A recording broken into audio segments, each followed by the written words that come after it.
Joining me after my 2-week-long hiatus is Jenna Belk. Hello. Live in the studio. Jenna, how are you doing tonight?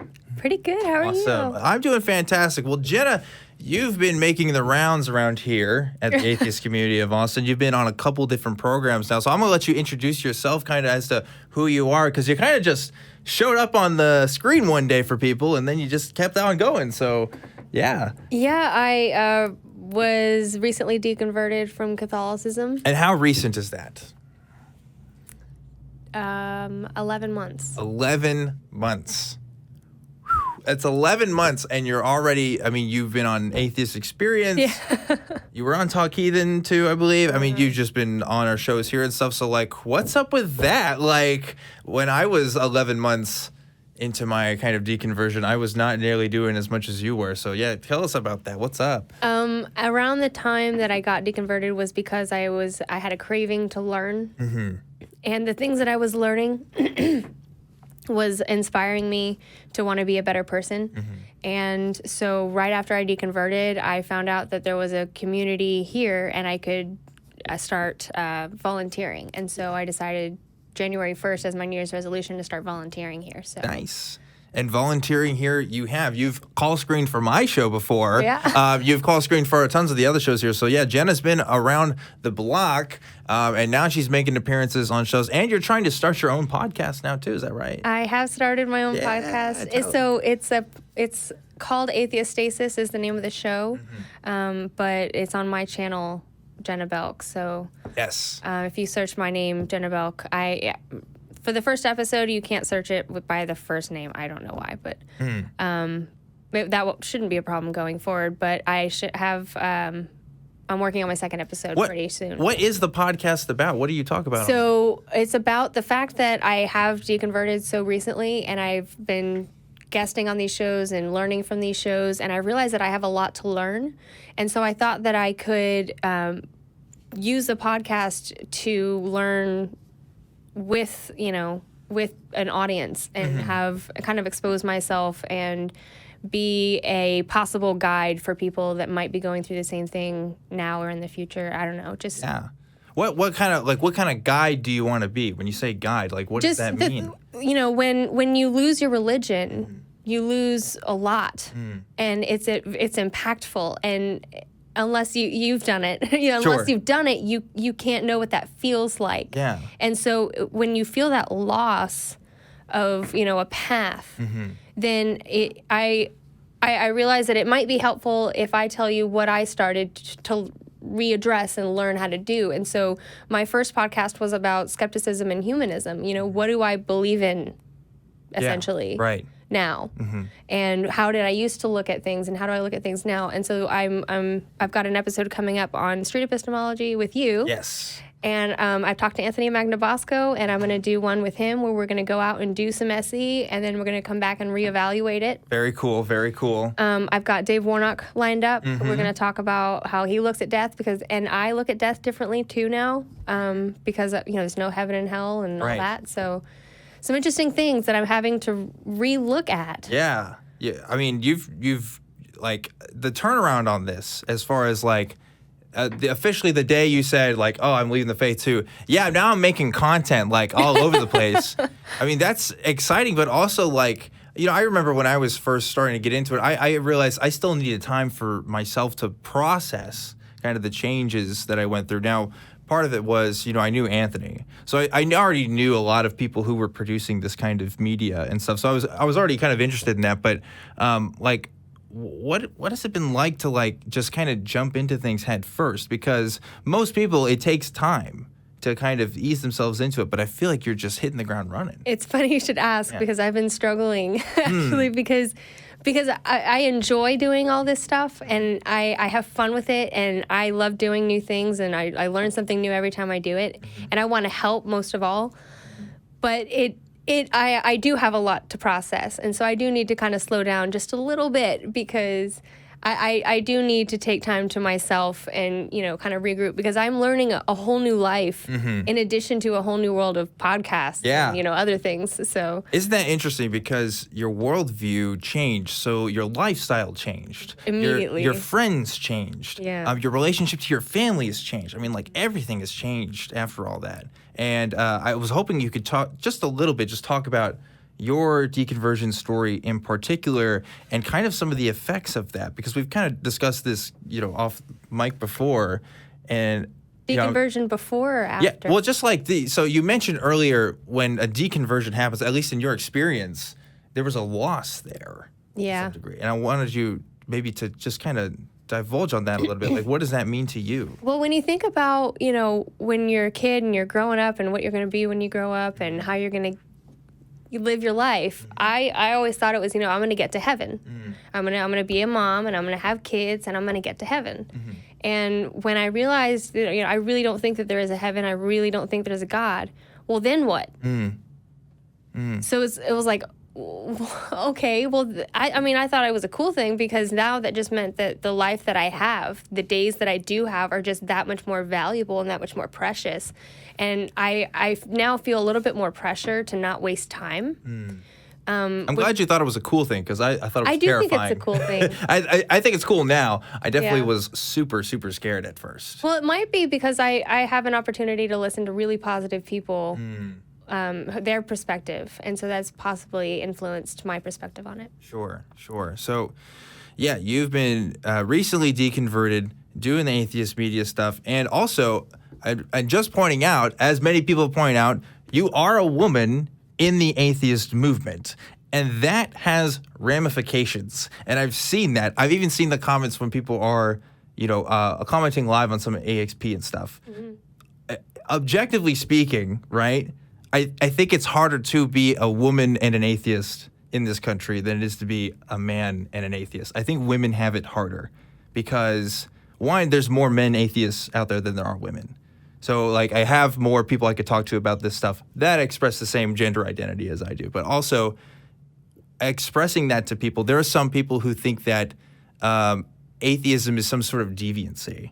And so, when you combine that with the fact that you're a woman, I feel like that effect just kind of compounds itself. Do you know what I mean? Like, there's specific Christian myths in particular about women who are, like, harlots or women who are, like, trying to seduce men to, like, the dark side. You know what I mean? I was hoping you could explain, like, maybe what that's like a little bit and your experience as a woman talking about these issues, because I know it's got to be different from my experience with that. I don't know. I mean, I can't say that it is different because, the comments are interesting, but I've gotten comments like that for my whole life. I've been a waitress in several different kinds of environments, so I've gotten those comments. Yeah. My whole life. So you don't think it's much different? Like, you don't think our experiences with talking about this stuff is different in that regard? So far, no. Okay, that's interesting. I have been taking this kind of slow. I've only been on about a dozen or so. That's true. Shows. That's true. So I haven't been that exposed. So give it time. Well, because I've talked to other women who've been on this show before, and I would say that they've definitely been able to tell me some stories. And I've seen some screenshots that some people have gotten as far as the conversations and messages that they get. Well, and, so the messages, I get plenty of messages. Okay, so there you go. Okay. See, I don't get messages like that. People don't like me like that, apparently. So I get some. Well, that's not true. I get some comments here and there about. They don't affect me. Yeah, they really don't. Maybe that's they should. But well, no, I don't. I'm glad that you have a positive experience with that so far. Actually, that's kind of refreshing. Maybe that means that it's better than it was maybe 5 years ago or 10 years ago. But I think maybe it is. But when I find out that there's a lot of negativity somewhere, I just don't really go there very often. So, you're just a positive person in general. I try to be. Cool. Well, folks, this is a live call-in show. In case you're listening to this at home, this is Truth Wanted. This is a show where we talk about what we believe and why, with special guests every single week and callers from all over the place. So if you haven't already, go ahead and get the number on the screen there. Come call us. Come talk to us. Come ask Jenna your questions. Ask me your questions, and we'd be happy to talk. I see we got at least 1 or 2 calls here on the line here, but I do want to keep having this conversation here because you've told me bits and pieces about your story with your family so far and like how they've been handling your deconversion, and I was wondering if you're able to express that today, or like what you feel comfortable enough to talk about as far as like how you've adapted since then, because I know I've talked about my family and how I've kind of adapted with those situations, and I was wondering if maybe there were some loose ends there or ties that we could share in those experiences. So I've experienced a lot of ostracization. There's a lot of people that don't talk to me anymore. Really? Some people that have, last thing that they said to me was, I don't even know who you are anymore. Wow. One person, last thing that they said to me was, I was trying to have a conversation with them, and they kept talking while I was talking, and I stopped, and I was like, "Are you even listening to me?" And this person said, "No." And I said, "I mean, if we can't have this respect enough to have a conversation and listen to each other, then why are we talking? Like, are you going to listen to me?" And this person said, "No, I don't respect you." Wow. Just because you're an atheist? Yeah. This person had just gone on a retreat. Okay. Yeah. So they came back all fresh. They were loaded with the word. They said that they wanted to spread it. They said that they look at a cross and that's love. And I was like, I don't see that. And they said, okay, well, I don't think you know what love is. Wow. I said, wow. Yeah. So they don't think that I don't know. I mean, that's what they said. So I don't know what they think. Yeah, they don't think you're not worthy. I don't want to put words in their mouths, but that's what they said. So yeah, you're not worthy enough of their respect for you to even give your opinion about something. Right. They said that they couldn't learn anything from me, so why would they listen to me? Right, because you don't have the truth, right? You don't have the anything. truth in your heart, or you don't have the Holy Spirit. I don't know God. You don't know God. Yeah, no, that's unfortunately too relatable. And I think a lot of people experience that because I think we're taught, and obviously your mileage is going to vary depending on what kind of church you grew up with, what kind of community you're from. But there is a narrative out there that says, hey, these people that aren't Christians, these people that don't believe the same way you do, they're not worth your time. And you shouldn't even be associating with them because they're just full of lies. They're trying to trick you. And they don't have the truth in them. I've done this enough times that I've kind of gotten it down to this point where it's like, okay, there's a point in the relationship where I'm going to stop and ask you, do you respect me enough to have a conversation? Can we start there? Yeah. Because you can be right about something all day. Right. You can be the most correct person in the world. But if I don't respect you enough to even care about what you have to say, then it doesn't matter. It doesn't even matter. There's no point in having the conversation. I think that's a problem I see a lot of other atheists have when they don't even realize the person they talk to doesn't value even their opinion enough to even learn anything from it. No, they have something to say, and so they don't care what you have to say. Right.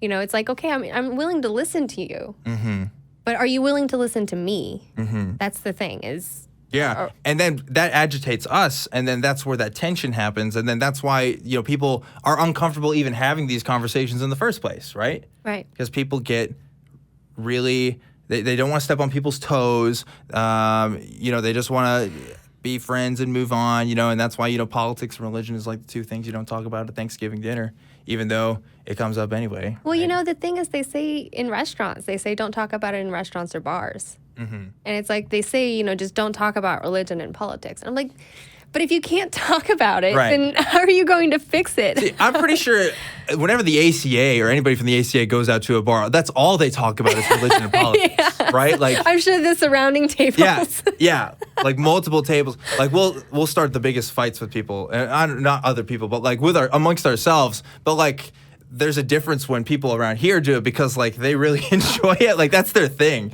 You know what I mean? I will say that there are times when I go out to restaurants and I'm having a conversation like this, just at a normal volume, and I notice people start shifting in their seats and start like looking at me. Yeah. Well, it's hard to talk about what I do with most people. It's like, oh, you're part of it. What? Like, what does that even mean? Yeah, I don't know. It's weird. And plus, it's when I would call us activists in some regard, right? Totally. When you're activists like us, then you just take things to a whole other level because we got the passion. You got the passion in there, and also like. That's off-putting for a lot of people, and I totally understand why.